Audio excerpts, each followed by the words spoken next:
Hello friends, good evening to all. Today we will discuss chapter 10th of class 6th NCERT which is grassroots democracy part 1. इस chapter में हम बात करेंगे governance यानी शासन के बारे में। पिछले चैप्टर में हमने फैमिली कम्युनिटी के बारे में बात की। कम्युनिटीज में जैसे जैसे लोग आसपास रहते हैं उनका साइज इंक्रीज होता है, तो बड़ी नेचुरल सी बात है जहाँ पे ज्यादा लोग होंगे वहां पे डिफरेंसेस ऑफ ओपिनियन होना बड़ी आम बात है। डिफरेंसेस ऑफ ओपिनियन की वजह से डिसएग्रीमेंट्स और कॉन्फ्लिक्ट हो जाते हैं सोसाइटी में, कम्युनिटी में, जिसकी वजह से कुछ रूल्स की जरूरत पड़ती है जो सोसाइटी में, कम्युनिटी में ऑर्डर और हार्मनी मेंटेन कर सकें। आज के इस चैप्टर में हम बात करेंगे ये कौन से रूल्स हैं, कौन इनको बनाता है, क्यों और कैसे बनाता है। रूल्स की पूरी प्रोसेस को पूरा करने के लिए एक सिस्टम की जरूरत पड़ती है। वो सिस्टम क्या है, वो सिस्टम के बारे में आज हम इस चैप्टर में पढ़ेंगे। सबसे पहले हम बात करेंगे कि गवर्नेंस और गवर्नमेंट क्या है। Governance and government.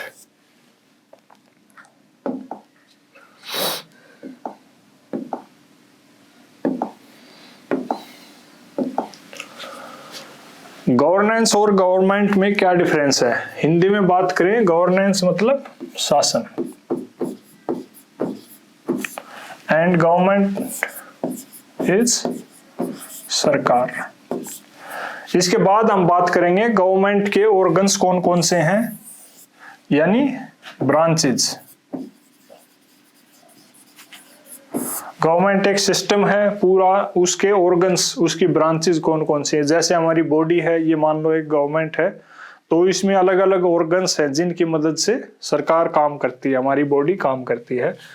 सिमिलरली हम यहाँ पे गवर्नमेंट के ऑर्गन्स पढ़ेंगे। लेवल्स, अलग अलग लेवल पे, लोकल, स्टेट, नेशनल लेवल पे सरकार क्या है, कैसे काम करती है। Then finally we will discuss democracy और इसके टाइप्स। मेनली यहाँ पे हम रिप्रेजेंटेटिव और डायरेक्ट डेमोक्रेसी की बात करेंगे। डायरेक्ट डेमोक्रेसी को हम ग्रास रूट डेमोक्रेसी भी बोलते हैं। We will come to that. First and foremost, government और गवर्नेंस। गवर्नेंस क्या है? ये एक बेसिक सी चीज है। इसको समझने के लिए हमें सिंपल उस लॉजिक को समझना होगा जिसके लिए हमें रूल्स चाहिए। वो लॉजिक हमने अभी डिस्कस किया कि जैसे कम्युनिटीज का साइज इंक्रीज होगा, डिसएग्रीमेंट्स होंगे, उस सोसाइटी में, कम्युनिटी में ऑर्डर मेंटेन करने के लिए रूल्स की जरूरत पड़ेगी। तो वो रूल्स बनाने की जो प्रोसेस है, गवर्नेंस क्या है? It is a process. किस चीज की प्रोसेस? किस चीज की process? Process of making decisions, organizing life. कहाँ पे? हमारी सोसाइटी में, through different set of rules.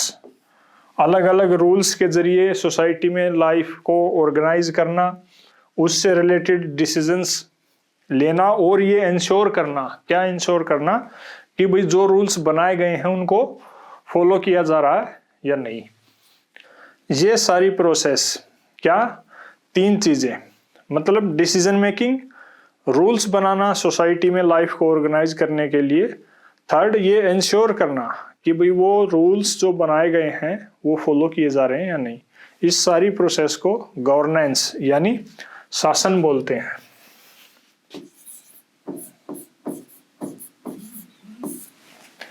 Second जो है गवर्नमेंट। गवर्नमेंट गवर्नेंस से अलग है। गवर्नमेंट क्या है? गवर्नमेंट हिंदी में इसको सरकार बोलते हैं। ये एक ग्रुप ऑफ पीपल है। क्या? एक ग्रुप ऑफ पीपल है, या इसको एक सिस्टम भी बोल सकते हैं। जो क्या काम करता है? ये सिस्टम वो रूल्स बनाता है, जो रूल्स की ऊपर बात की गई है उन रूल्स को बनाता है और ये इंश्योर करता है कि भाई वो रूल्स फॉलो किए जा रहे हैं या नहीं। डेमोक्रेसी की हमने बात की कि रिप्रेजेंटेटिव डेमोक्रेसी होती है। लोग अपने रिप्रेजेंटेटिव्स को इलेक्ट करते हैं, वो उनके बिहाफ पे काम करते हैं, रूल्स बनाते हैं, कानून बनाते हैं। सिमिलरली ये वो ग्रुप ऑफ रिप्रेजेंटेटिव्स हैं जो लोगों के बिहाफ पे रूल्स बनाते हैं और साथ के साथ ये भी इंश्योर करते हैं कि भाई ये रूल फॉलो किए जाएं। ये बेसिक अंडरस्टैंडिंग है गवर्नेंस और गवर्नमेंट की। यानी गवर्नेंस एक प्रोसेस है, गवर्नमेंट एक सिस्टम है। इसके बाद जो चीज आती है वो है ऑर्गन्स ऑफ गवर्नमेंट। गवर्नमेंट को अगर हम एक बॉडी की तरह देखें, जैसे ह्यूमन बॉडी है, ह्यूमन बॉडी में अलग अलग ऑर्गन्स हैं जिनका सेपरेट फंक्शंस हैं, वो ओवरऑल मिलके जब काम करते हैं तो हमारी बॉडी एफिशिएंटली फंक्शन करती है। सिमिलरली गवर्नमेंट के भी कुछ ऑर्गन्स हैं, इन ऑर्गन्स को ब्रांचेस भी बोलते हैं, यानी branches of government. In organs को डिस्कस करने से पहले हम एक एग्जांपल की बात करेंगे साइबर क्राइम का। आज हम सब जानते हैं डिजिटल टेक्नोलॉजी हमारी लाइफ के हर हिस्से को इम्पैक्ट कर रही है, लेकिन कुछ साल पहले जब ये डिजिटल टेक्नोलॉजीज नहीं आई थी, उस टाइम क्या था, अगर आपको किसी को मनी ऑर्डर भेजना है तो आप पोस्ट ऑफिस में जाएंगे, वहां से मनी ऑर्डर ट्रांसफर करेंगे तो बाई पोस्ट किसी के पास जाएगा। अगर आपको किसी के पास डिमांड ड्राफ्ट भेजना है किसी बिजनेस के पास, तो आप बैंक में जाएंगे, वहां से डीडी लेंगे, देन उसको बाई पोस्ट सेंड करेंगे। ये मैनुअल वर्क था, ऑफलाइन वर्क था, जो डिजिटल टेक्नोलॉजीज आने से पहले हो रहा था। अब क्या हो गया, अब हम अपने एक फोन के जरिए यूपीआई ऐप या फिर नेट बैंकिंग का यूज करते हुए इजीली मनी ट्रांसफर कर सकते हैं, जिसकी वजह से क्या हुआ, नए तरह के खतरे, नए तरह के फ्रॉड होने लग गए। उसमें मेनली साइबर क्राइम जिसको बोलते हैं, यानी जो ऑनलाइन दुनिया है, डिजिटल वर्ल्ड है, वहां पे जो क्राइम है उसको साइबर क्राइम बोलते हैं। उनसे रिलेटेड क्रिमिनल्स को साइबर क्रिमिनल्स बोलते हैं। ये नए कैटेगरी ऑफ क्रिमिनल्स उभर के आई। उनसे रिलेटेड सरकारों ने कानून बनाए, उन कानूनों को अलग अलग एजेंसीज के थ्रू इम्प्लीमेंट किया। साथ के साथ ये भी डिसाइड किया गया जुडिशरी के जरिए कि भाई कौन सा कानून किसने कहा कब तोड़ा, उसके लिए क्या पनिशमेंट हो। पनिशमेंट भी दी गई सुधार लाने के लिए। तो इस पूरी प्रोसेस में साइबर क्राइम को टैकल करने की जो ये पूरी प्रोसेस हमने डिस्कस की, इसमें सरकार के तीनों ऑर्गन्स काम कर रहे हैं। कैसे? सबसे पहले बात करते हैं लेजिस्लेचर की। लेजिस्लेचर क्या है? लेजिस्लेचर एक ग्रुप ऑफ रिप्रेजेंटेटिव्स है।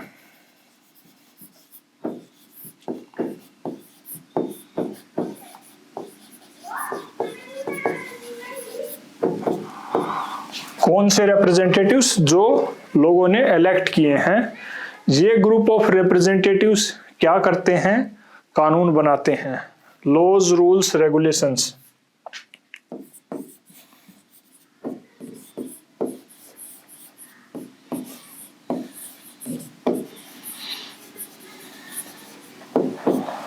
लॉज, रूल्स, रेगुलेशंस बनाते हैं ताकि सोसाइटी में, कम्युनिटी में ऑर्डर, हार्मनी मेंटेन किया जा सके। लेजिस्लेचर ने साइबर क्राइम से रिलेटेड भी कानून, पॉलिसी बनाई, इसीलिए ये ऑर्गन उस प्रोसेस को टैकल करने में काम किया। यानी लेजिस्लेचर वो ऑर्गन था जिसने साइबर क्राइम से रिलेटेड लॉज, रूल्स, रेगुलेशंस बनाए, और उन लॉज, रूल्स, रेगुलेशंस को किसने इंप्लीमेंट किया? उनको इंप्लीमेंट करने का काम एग्जीक्यूटिव का है। एग्जीक्यूटिव क्या है? एग्जीक्यूटिव भी एक ग्रुप है, group of political and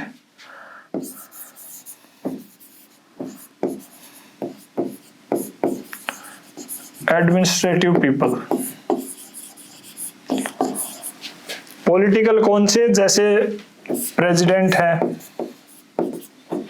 PM है, काउंसिल ऑफ मिनिस्टर्स हैं, ये सब पॉलिटिकल कैटेगरी में आते हैं। एडमिनिस्ट्रेटिव जो पब्लिक ऑफिशियल्स हैं।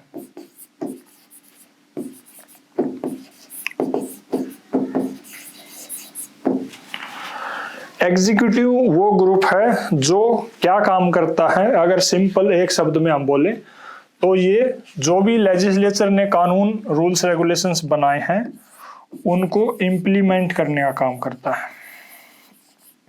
राइट। एक शब्द में अगर हम बोले, लेजिस्लेचर क्या करता है? लेजिस्लेचर लेजिस्लेट करता है, यानी उनको बनाता है। एग्जीक्यूटिव उनको इंप्लीमेंट करती है। देन देयर इज जुडिशरी, तीसरा ऑर्गन जो है, first legislature, second executive, third judiciary. Judiciary का क्या काम है? जुडिशरी का काम है कि ये देखना अगर किसी ने कोई कानून इंप्लीमेंट किया, वो इंप्लीमेंट करने के बाद जिसने भी कानून तोड़ा तो उसने कौन सा कानून तोड़ा, उसके लिए क्या कोर्स ऑफ एक्शन लिया जाना चाहिए। कोर्स ऑफ एक्शन से मतलब ये है कि भाई अगर उसको पनिशमेंट देनी है तो कितनी होनी चाहिए, पेनल्टी फाइनेंशियल मॉनेटरी लगानी है तो वो कितनी होनी चाहिए। ये सब चीज़ों का डिसीजन लेना जुडिशरी का काम है। तो ये क्या है? ये भी एक ग्रुप है। किसका? Group of legal professionals.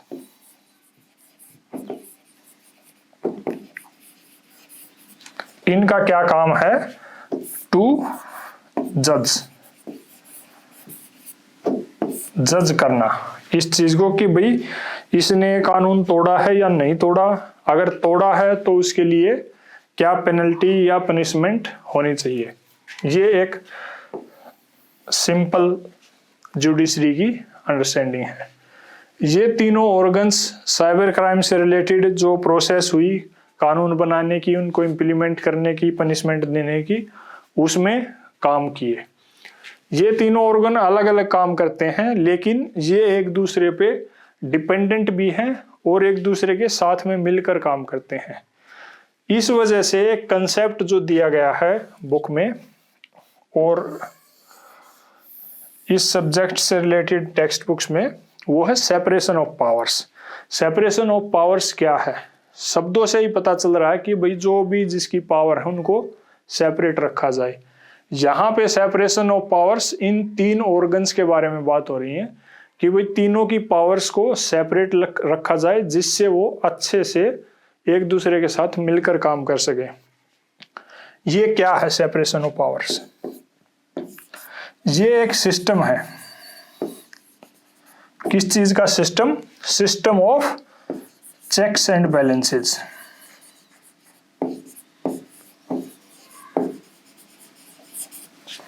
System of checks and balances. Checks and balances से मतलब क्या है कि भाई जो ये तीन ऑर्गन्स हमारे सामने हैं, लेजिस्लेचर, एग्जीक्यूटिव और जुडिशरी, ये पूरा जो साइकिल है ये सेपरेशन ऑफ पावर्स को रिप्रेजेंट करती है। सेपरेशन ऑफ पावर्स एक सिस्टम है चेक्स एंड बैलेंसेस का। चेक्स का मतलब क्या है कि भाई ये तीनों ऑर्गन आपस में एक दूसरे को चेक कर सकते हैं कि भाई कौन सा कैसे काम कर रहा है, ठीक काम कर रहा है या नहीं कर रहा। जो उसकी पावर्स हैं, जो उसके फंक्शंस हैं, वो उस लिमिट में रह के काम कर रहा है या नहीं कर रहा। संविधान में, हमारे कॉन्स्टिट्यूशन में ये डिफाइंड है ये चीजें कि भाई ये तीनों ऑर्गन एक दूसरे को एज ए ओवरसाइट का काम कर सकते हैं, ऑब्जर्व कर सकते हैं कि भाई वो ठीक काम कर रहा है या नहीं कर रहा। देन बैलेंसेज, अगर कोई भी ऑर्गन अपनी जो उसकी एक्सपेक्टेड रोल है उसके बियॉन्ड जाके काम कर रहा है, तो इन ऑर्गन्स के पास ये पावर भी है उसको बैलेंस को रिस्टोर कर सकें कि भाई आप रुकिए, आपका यही इतना ही रोल है और उसी लिमिट में रह के आप काम कीजिए। ये सेपरेशन ऑफ पावर्स का कंसेप्ट है जो बड़ा इंपॉर्टेंट है ऑर्गन्स के, जब हम गवर्नमेंट के ऑर्गन्स पढ़ते हैं उस केस में। एक एग्जांपल के जरिए इसको समझने की कोशिश करते हैं। मान लीजिए लेजिस्लेचर जो फर्स्ट ऑर्गन है वो कोई कानून बनाया उसने, वो कानून बेसिक जो कॉन्स्टिट्यूशन में राइट्स हैं उनको वायलेट कर रहा है, उनके खिलाफ जा रहा है या किसी एक राइट को उसका हनन कर रहा है। तो लेजिस्लेचर ने तो अपना ये काम कर दिया, जुडिशरी के पास ये पावर है वो उसको ये देख सके कि भाई हाँ इसने एक मतलब संविधान के विद इन लिमिट्स में रह के कानून बनाया है नहीं बनाया। एग्जीक्यूटिव के पास भी ये पावर है, क्योंकि जब भी वो कानून बनेगा वो वहाँ पे लेजिस्लेचर जो है उसमें डिस्कस होगा, एग्जीक्यूटिव के पास भी जाएगा। उस पूरी प्रोसेस में एग्जीक्यूटिव भी ये मेंशन कर सकती कि भाई हाँ ये कॉन्स्टिट्यूशन की लिमिट्स को क्रॉस कर रहा है। इस तरह एक ऑर्गन दूसरे ऑर्गन पे ओवरसाइट का काम कर सकता है और उसकी गलतियों को करेक्ट करके बैलेंस को रिस्टोर कर सकता है।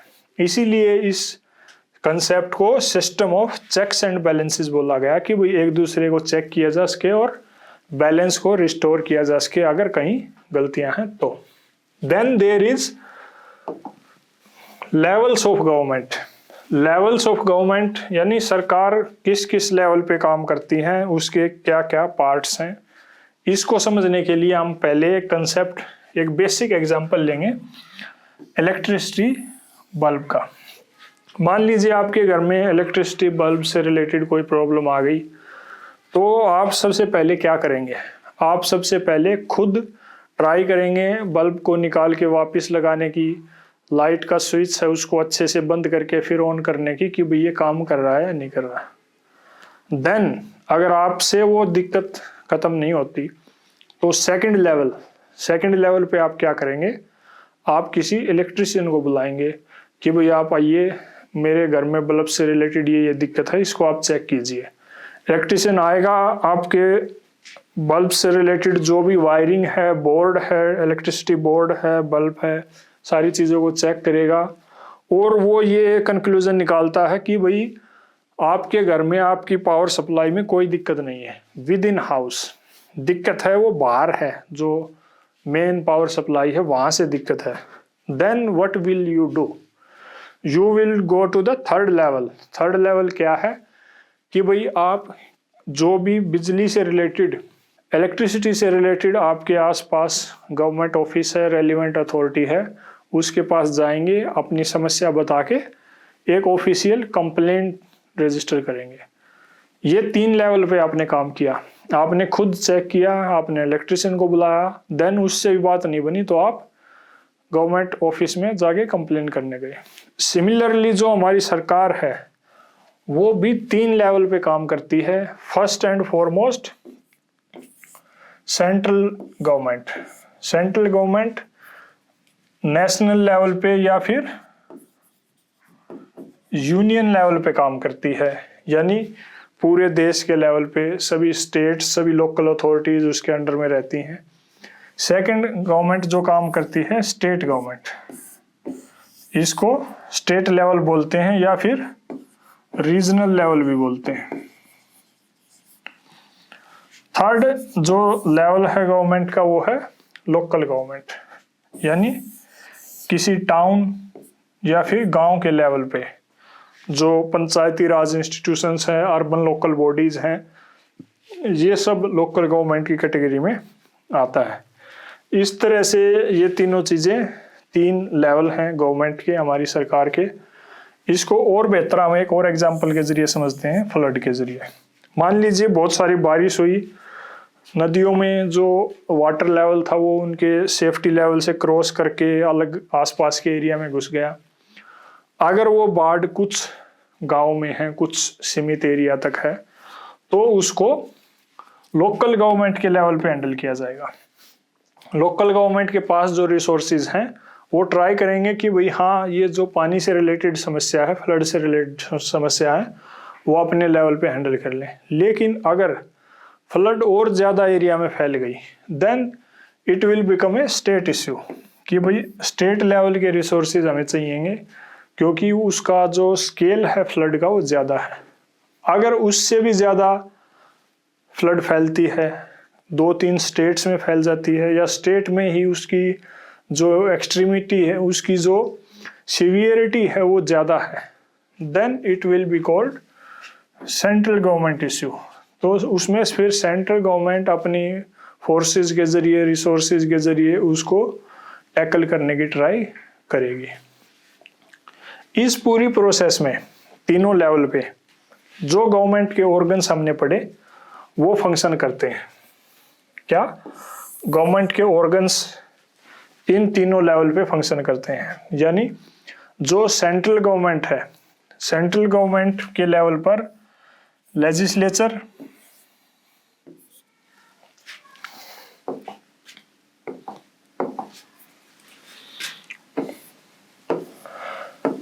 एग्जीक्यूटिव एंड जुडिशरी, तीनों ऑर्गन सेंट्रल लेवल पे भी काम करेंगे और legislature, executive, judiciary, legislature, executive, judiciary. Local level पे भी ये तीनों ऑर्गन एक अलग टाइप से काम करते हैं, स्टेट लेवल पे भी, सेंट्रल लेवल पे भी। वो क्या डिफरेंस है उसके बारे में हम इस टेबल को फिल करके समझेंगे। आप भी इस टेबल को एक बार समझ के फिर इसको बिना देखे अच्छे से याद करके समझ के फिल कीजिए, उससे कंसेप्ट आपका बेहतर क्लियर हो जाएगा। सबसे पहला क्या है? लेजिस्लेचर। लेजिस्लेचर का हमने क्या पढ़ा था कि ये स्टेट का ऑर्गन है जो क्या काम करता है, जो कानून बनाने का काम करता है, पॉलिसीज, रूल, रेगुलेशन बनाने का काम करता है, यानी जो लेजिस्लेट करता है, चीजों को बनाता है, वो इसका काम है। इसके लिए सेंट्रल लेवल पे कैसे काम होता है, इसके लिए सेंट्रल लेवल पे हमें पता है पार्लियामेंट है।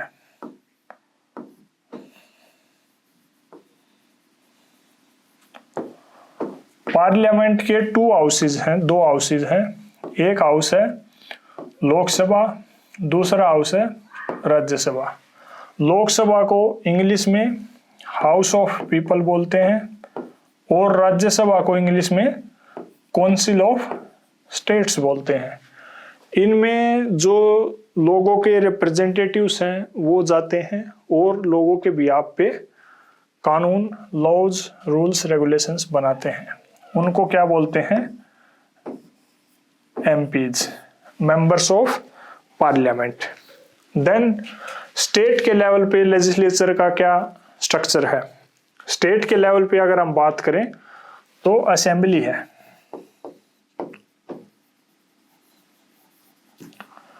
असेंबली में भी दो हाउस होते हैं, लेकिन इंडिया का जो पॉलिटिकल स्ट्रक्चर है उसमें जरूरी नहीं हर असेंबली में दो हाउसेज हों। कुछ असेंबलीज में हैं, कुछ में नहीं है, लेकिन एक ओवरऑल अंडरस्टैंडिंग के लिए हम जान लेते हैं। एक हाउस है असेंबली में state legislative assembly, state legislative council. State legislative assembly को क्या बोलते हैं? विधानसभा। स्टेट लेजिस्लेटिव काउंसिल को क्या बोलते हैं? विधान परिषद। इसमें जो मेंबर्स इलेक्ट होके जाते हैं उनको मेंबर्स ऑफ लेजिस्लेटिव असेंबली बोलते हैं, एमएलएज जिनको बोलते हैं। Then there is local level. Local level का जो चैप्टर हो, नेक्स्ट चैप्टर में सिर्फ हम लोकल लेवल को ही बात करेंगे। यहाँ एक ब्रीफ अंडरस्टैंडिंग ले लेते हैं कि भाई जो लेजिस्लेचर है वो लोकल लेवल पे कैसे काम करता है। वहां पे जो मेंबर्स हैं, किस चीज के मेंबर्स? जो अर्बन लोकल बॉडीज हैं और जो पंचायती राज इंस्टीट्यूशंस हैं, गांव के लेवल पर, ये सिटी के लेवल पर, ये सब मिलके उससे रिलेटेड जो लोकल लेवल है, पंचायत है, टाउन है, उनसे रिलेटेड लॉज, रूल्स, रेगुलेशंस बनाते हैं। After that comes executive. Executive अगर सेंट्रल लेवल पे बात करें तो सेंट्रल लेवल पे एग्जीक्यूटिव क्या है कि वो ग्रुप ऑफ पीपल जो पॉलिटिकल है और पब्लिक ऑफिशियल भी उसमें इंक्लूडेड है, जैसे PM, president. Then there is council of ministers. ये सब एग्जीक्यूटिव का पार्ट है। कहाँ पे? सेंट्रल लेवल पे। स्टेट लेवल पे गवर्नर,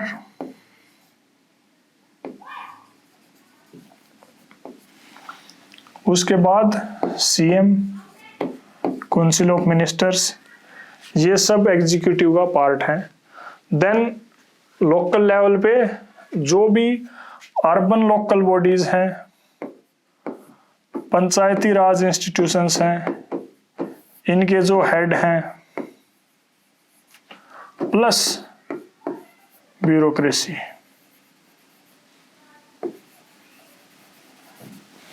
यहां भी ये सब प्लस ब्यूरोक्रेसी।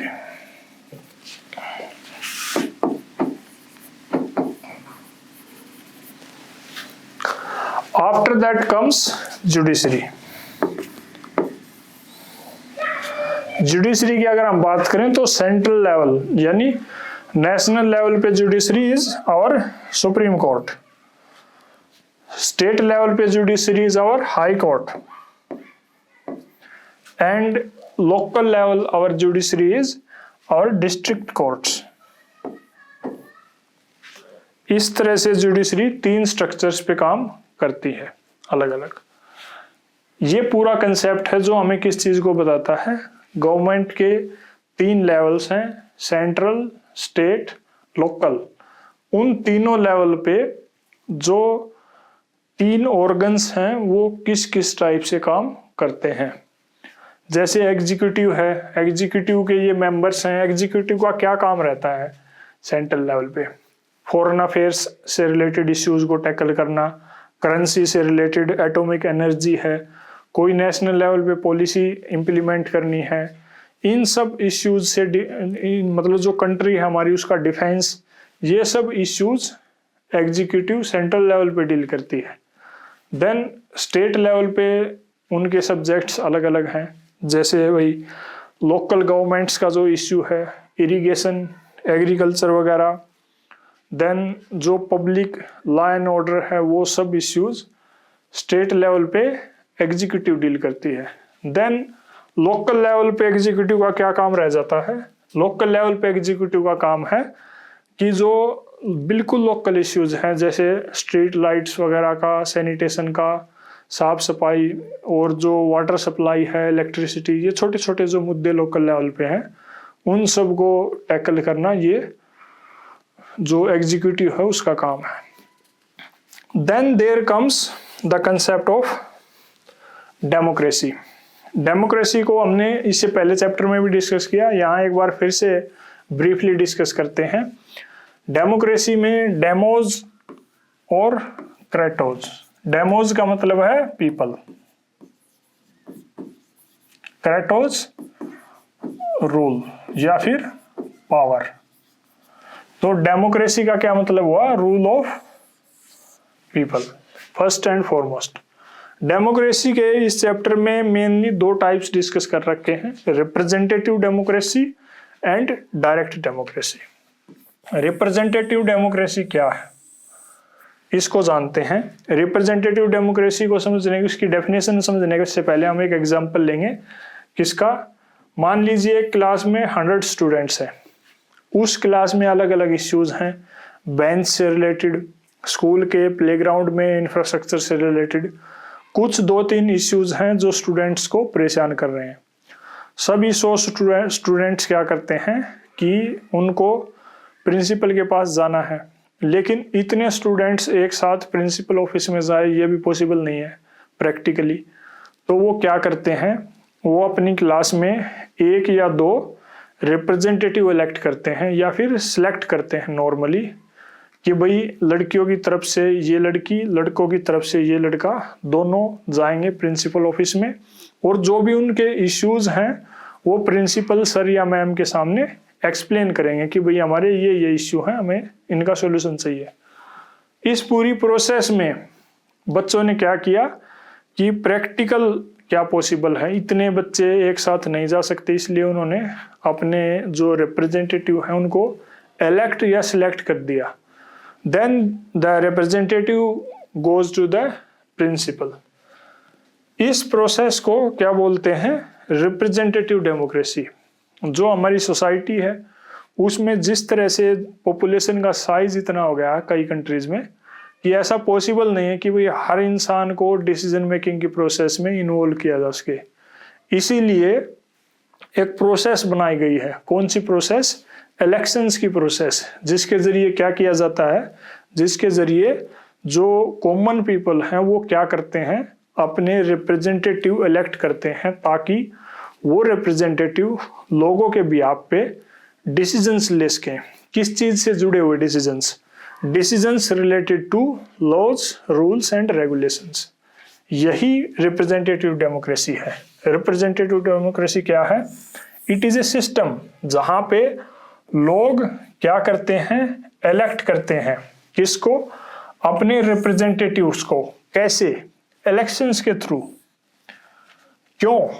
क्या काम वो उनको देंगे कि भाई हम आपको इलेक्ट कर रहे हैं, आपको क्या काम करना है? उनको डिसीजंस लेने हैं। किस चीज से रिलेटेड? जो भी उस सोसाइटी में, उस कम्युनिटी में, उस देश में लॉज, रूल्स, रेगुलेशंस या फिर पॉलिसीज जो भी बननी है लोगों के वेलफेयर के लिए, उनके फायदे के लिए। मेन ऑब्जेक्टिव क्या होगा उन लॉज, रूल्स, रेगुलेशंस का? जो हमने चैप्टर के स्टार्टिंग में बात की कि भाई हम कुछ रूल्स बनाएं ताकि कम्युनिटी में ऑर्डर एंड हार्मनी एस्टेब्लिश की जा सके। इन सभी रूल्स रेगुलेशंस का यही ऑब्जेक्टिव है कि भाई सोसाइटी में, कम्युनिटी में, कंट्री में ऑर्डर एंड हार्मनी एस्टेब्लिश की जा सके। इस सिस्टम को रिप्रेजेंटेटिव डेमोक्रेसी बोलेंगे। Second is direct democracy. Direct democracy को हम समझते हैं, मान लीजिए एक क्लास है जिसमें सिर्फ 20-20 स्टूडेंट्स हैं। वो क्या करते हैं? उनको एक ट्रिप पे जाना है, उनके टीचर उनसे आते हैं, बात करते हैं, उनको बताते हैं कि भाई बच्चों आपके पास 2 जगह का ऑप्शन है, प्लेस ए, प्लेस बी। आप आपस में डिस्कस कर लीजिए किस बेसिस पे कि भाई इस प्लेस और प्लेस ए और प्लेस बी की लोकेशन, वहाँ जाने की कॉस्ट, वहाँ क्या क्या फैसिलिटी आपको मिलेंगी, क्या क्या अच्छी चीज़ें देखने को मिलेंगी। इन सब बातों को ध्यान में रखते हुए आप ये डिसाइड कर लीजिए आपको ए जगह पे जाना है या फिर बी जगह पे जाना है। टीचर उनको देते हैं, बच्चे आपस में डिस्कस करते हैं। Then the teacher asks to raise their hands कि भाई जो बच्चे ए प्लेस पे जाना चाहते हैं वो अपने हाथ खड़े करें, जो बच्चे बी प्लेस पे जाना चाहते हैं then they raise their hands. इस प्रोसेस में क्या होता है? जो भी मेजोरिटी है कि भाई बी प्लेस पे जाने वाले मान ले ज्यादा बच्चे हैं तो सारी क्लास बी प्लेस पे जाएगी। ये डायरेक्ट डेमोक्रेसी का एग्जांपल है। कैसे है? जो भी 20 स्टूडेंट्स उसमें इन्वॉल्व हैं सभी डायरेक्टली पार्टिसिपेट कर रहे हैं। किस चीज में? डिसीजन मेकिंग प्रोसेस में। किस चीज का डिसीजन लिया जा रहा है कि भाई प्लेस ए पे घूमने जाना है या प्लेस बी पे घूमने जाना है। उस डिसीजन मेकिंग से रिलेटेड जो भी डिबेट, डिस्कशन हो रहा है उसमें सभी 20 स्टूडेंट्स डायरेक्टली पार्टिसिपेट कर रहे हैं। लेकिन 100 स्टूडेंट्स का ऐसा नहीं था। उनमें से सिर्फ 2 बच्चे प्रिंसिपल के पास गए थे डिबेट एंड डिस्कशन करने कि सर हमारी ये प्रॉब्लम्स हैं, इनका क्या सॉल्यूशन होगा। यहाँ पे all the 20 students are participating in the decision making process. इसको डायरेक्ट डेमोक्रेसी बोलते हैं। इसी को ग्रास रूट डेमोक्रेसी भी बोलते हैं, क्योंकि ग्रास रूट डेमोक्रेसी में जो पंचायती राज इंस्टीट्यूशंस हैं वहाँ पे जो आम जनता है वो डायरेक्टली पार्टिसिपेट करती है डिसीजन मेकिंग में। सिमिलरली डायरेक्ट डेमोक्रेसी अगर डेफिनेशन, फॉर्मल डेफिनेशन देखें तो इट इज ए सिस्टम। किस चीज का सिस्टम? जो एनेबल करता है और एनकरेज करता है किस चीज को? डायरेक्ट पार्टिसिपेशन को। किस चीज का डायरेक्ट पार्टिसिपेशन? किसका direct participation? Direct participation of common people. किस चीज में? डिसीजन मेकिंग प्रोसेसेस में।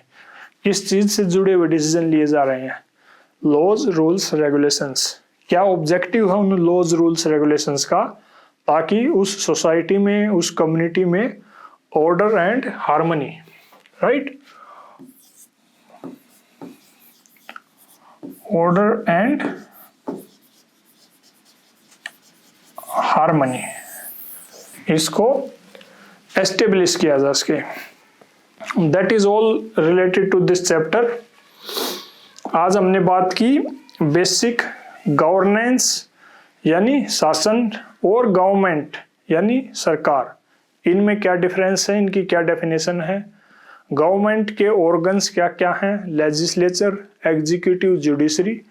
ये 3 ऑर्गन्स जो सरकार के 3 लेवल्स हैं, सेंट्रल, स्टेट एंड लोकल, उस लेवल पे कैसे कैसे काम करते हैं उसकी हमने चर्चा की। और डेमोक्रेसी के दो टाइप्स, रिप्रेजेंटेटिव और ग्रास रूट या फिर डायरेक्ट डेमोक्रेसी को हमने डिस्कस किया।